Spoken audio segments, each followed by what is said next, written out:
Part van Frieske middelbare scholen zal verdwijnen. Ik denk op lange termijn, als we zien richting 2030, dan moet er wel wat. En GGD-gebouwen van Utah volslijn smokevrij. Goejoen, dit is Kijk op Friesland van manje 20 maart. Het aantal leerlingen op middelbare scholen zal in 20 jaar met haast 20% weer omrennen. Dat blijken uit cijfers van de dienstuitvoering onderwijs.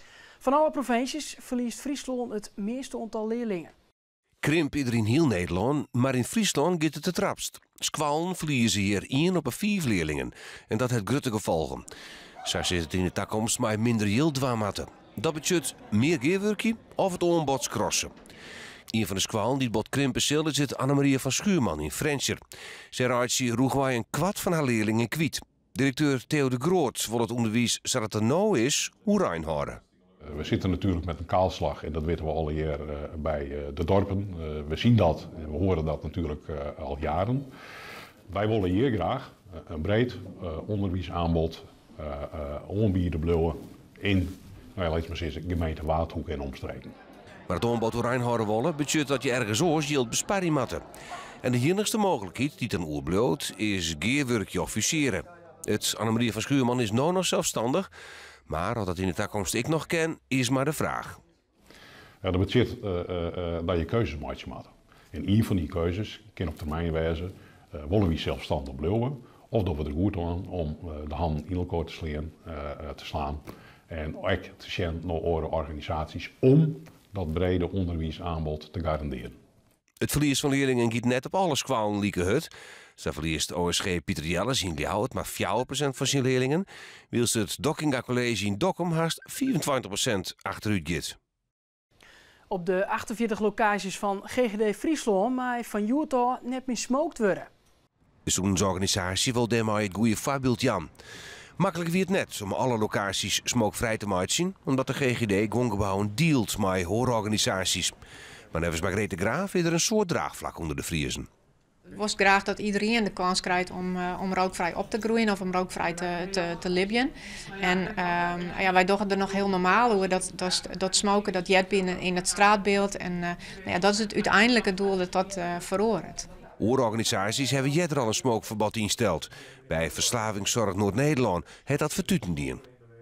Een van de effecten is dat we de afgelopen paar jaar van bijna de helft rokers, we hadden zo'n 41% rokers qua personeel, dat we nu op zo'n 10% zitten in een paar jaar tijd. En dat heeft te maken met een cultuursomslag en een andere manier van denken over roken. Dat het niet meer een ongezonde gewoonte is, maar een verslaving. We hebben dus met het personeel gezorgd dat we niet meer roken tijdens het werk. En dat helpt enorm. De matten dikke wieken hemelen worden om 40 uur 's morgens voor te poetsen. Daarna maaien graffiti-kunsten onder gong, maar de bregen bij Oudeboorn.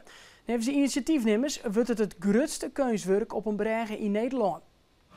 Het idee van de graffiti-bregen ontstiert 2 lijn naar de gondelveert in Oudeboorn. Het graffiti-platform Ljouwert die er mij een boord. En dat is waar gevaar en inspiratie. Met hulp van de gemeente Heerenveen, de provincie en het dorp binnen de €60.000 die het nodig binnen voor het project bij elkaar vondelen. Maar het skiermeidsen is Utah uiteindelijk zit. Mid juni krijgen de inwoners van Oudeboorn de ontwerpen te zien. Daarna zullen de keus dus het project in 3 weken uitvieren. Hoe het er correct uitkomt te zien is nog net duidelijk, maar het richting wel. Er zijn wel wat ideeën. In het midden komt er in ieder geval heel veel de natuur erin. En aan deze kant van de bregen, de westkant, komt er een heel veel op te staan over de zuivelachtergrond van de Oudeboorn. Maar het wordt meer het zie. Ja, van het warme maait iets waar is net volle meer roer. Vraag is dus vanzelfs, hoe komt het de komende dagen? Der roer nou, Piet Paulusma. Ja, dan heb je een bewolkte dag. Joen en vannacht ik meest bewolkt waar. Het lijkt wel droog te blijven bij ons en de temperaturen zijn al begraven. De wind komt vannacht uit het noordwesten mee en die is matig of vrij krachtig in het kust- en waardgebied. Dan morgen bewolking, staat nu lijkt het droog waar, temperaturen 15 graden, een matige en vrij krachtige wind uit noord-noordwest. En dit weer Kijk op Friesland. Ik wens je nog een heel noffelijke joen.